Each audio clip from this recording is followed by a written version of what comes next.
Jangan lupa subscribe. Jangan lupa subscribe. Assalamualaikum warahmatullahi wabarakatuh. Jumpa lagi dengan saya Bustaminarda, sahabat BN. Kasus kematian remaja siswa SMP yang ganteng Afif Maulana sungguh telah sangat heboh di seantero pelosok tanah air sekarang ini. Media sosial, layar-layar televisi sekarang ini diwarnai oleh pemberitaan tentang kematian Afif Maulana yang sangat mengenaskan ini. Sahabat BN, sekaitan dengan ini, tampaknya Kapolda Sumbar telah memunculkan titik terang.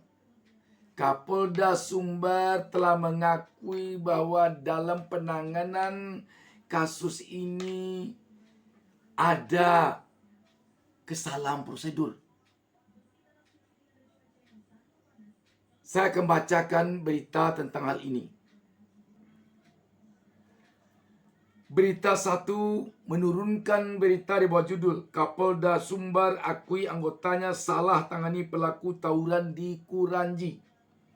Berita ini hari Rabu tanggal 26 Juni 2024. Tepatnya pukul 21.42 WIB. Sekarang ini pukul 22.10 WIB. Padang berita1.com. Kapolda Sumatera Barat Sumbar Irjen Pol Suharyono mengakui adanya kesalahan prosedur yang dilakukan anggotanya saat 18 remaja terduga pelaku tawuran dibawa ke Mapolsek Kuranji. Sebanyak 45 personil pun diperiksa Bid Propam. Ada prosedur yang kurang benar sehingga Propam kami turun dan memeriksa 45 anggota, kata Suharyono saat menemui masa pendemo di depan Mapolda Sumbar Rabu 26 Juni 2024 ini. Jadi hari ini siang tadi ada demo berkaitan dengan ini oleh warga masyarakat ke Mapolda Sumbar. Dari 45 anggota yang diperiksa, lanjut Suharyono, 7 diantaranya personel Polresta Padang. Sisanya merupakan personel di Samapta Polda Sumbar. Ada 45 anggota yang kami periksa, 7 dari Polresta Padang, sisanya dari Sabara Polda Sumbar. Kami periksa di Propam Polda Sumbar terkait dengan kejadian di Mapolsek Kuranji terkait pemeriksaan 18 orang pelaku tawuran, ujarnya. Suharyono menegaskan untuk tindakan anggota di lokasi pencegahan tawuran atau di atas jembatan sudah sesuai prosedur. Ini yang jadi persoalan tampaknya oleh pihak keluarga dan LBH Padang.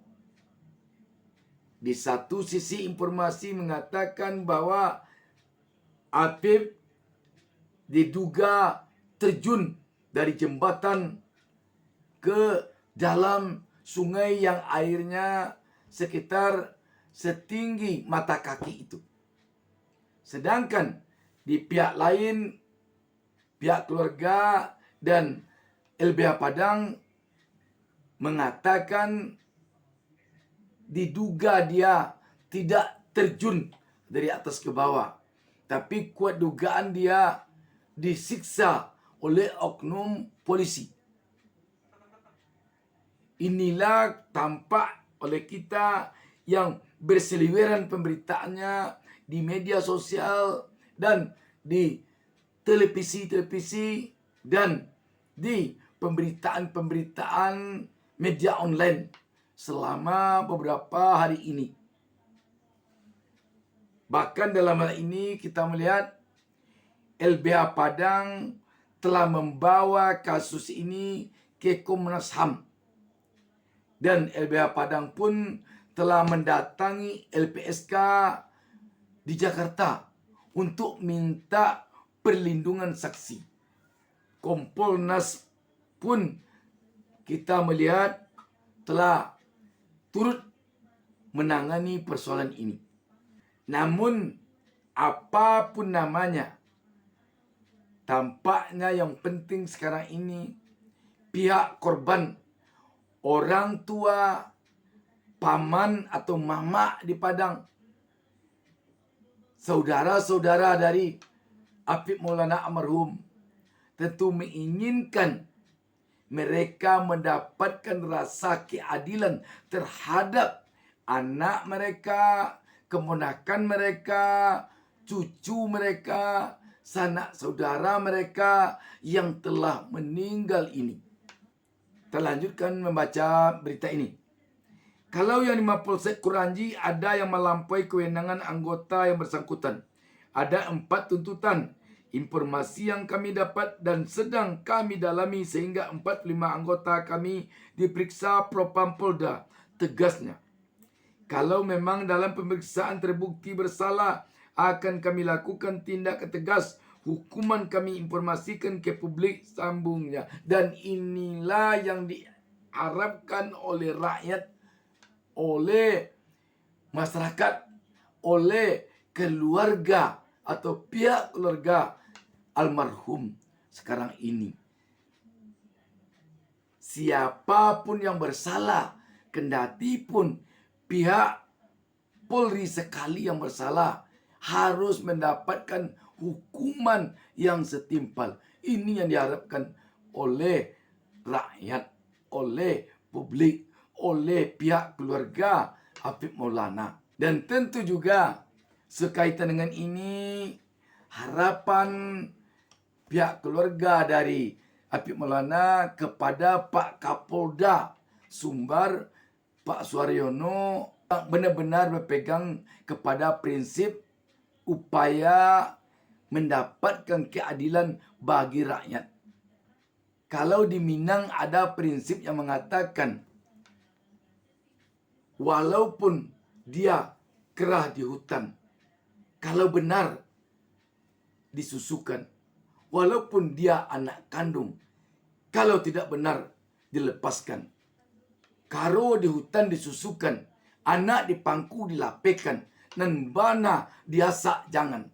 Itu prinsip di Minang. Jadi artinya apa? Walaupun nanti anggota dari Pak Kapolda sendiri, tapi jika dia memang bersalah, rakyat, publik, keluarga dari korban tentu berharap agar Pak Kapolda tetap menegakkan hukum terhadap mereka itu.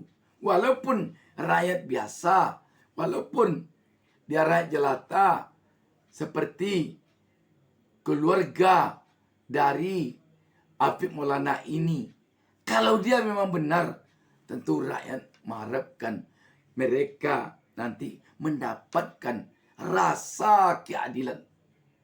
Tidak cukup hanya mendapat keadilan saja, tidak cukup hanya mendapat kepastian hukum saja, tapi tentu diharapkan mereka mendapatkan rasa keadilan.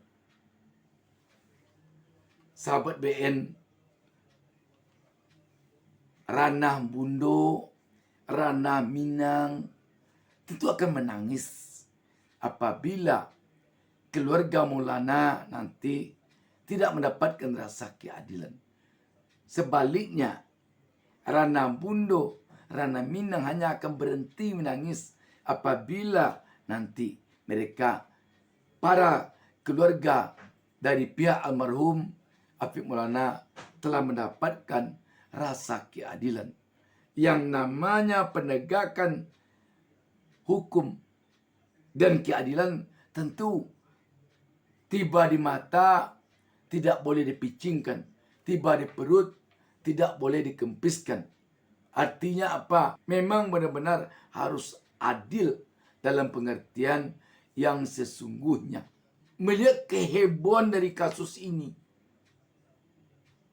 tampaknya kasus ini hampir sama hebohnya dengan kasus yang terjadi juga di Polda Sumbar beberapa tahun lalu tentang kasus Teddy Minahasa yang kala itu menjadi Kapolda Sumbar, yang ditangkap dalam kasus narkoba.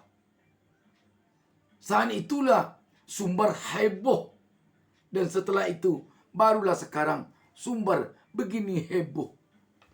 Sahabat BN, kita tentu perlu juga bersabar agar penegakan hukum ini benar-benar bisa nanti mencapai keadilan. Kalau sekarang ini ada kelihatannya, kalau kita perhatikan dalam pemberitaan ada dua versi. Satu versi mengatakan Habib Maulana terjun dari atas jembatan ke bawah. Setidaknya ini versi dari pihak Polda Sumbar yang kita lihat di media beberapa hari ini. Versi yang lain lagi dari pihak keluarga atau dari pihak LBH mengatakan kemungkinan besar Habib Maulana tidak terjun dari jembatan ke bawah, tetapi diduga dia meninggal karena penganiayaan dari oknum polisi. Alasan dari pihak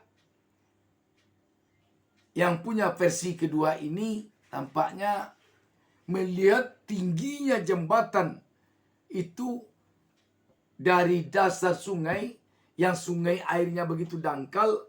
Kalau saja Habib terjun dari situ ke bawah, besar kemungkinan kepalanya akan pecah oleh batu yang begitu banyak di bawah menunggu.